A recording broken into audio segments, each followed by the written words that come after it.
So hello guys, good morning. Quick clip ta guys. So natay printer nga dawat to L120. Dili mo ing charge tanawa na ba nakabantay mo di ba? Kuan kayo ning wala gi sulod humana nag-ing flash siya. So muna na gibaklas ako guys.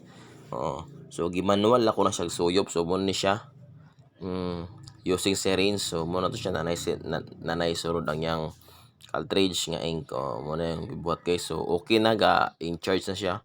Pati ang head ana akong gisaksyonan og ink. Gimanual ako siya. So nilahos ra. So ingon ana lang. So kung naganahan mo na guys, please share pod sa mga tips og tricks ani guys. Para ganahan pa ko upload pa mga nani.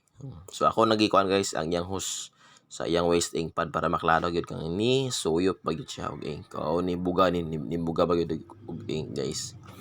So mo ra problema sa client sa post ato nang gi-test print para makita nyo guys. Test print na ako ra tong gipang gipasuyupan ako sa syringe tong mga cartridge ato guys basta ingon adto gani. Nga dili mo tiwas og in charge. So ingon ana ra kadali guys. Ana ra sayo nung ingon ana ra ang trick.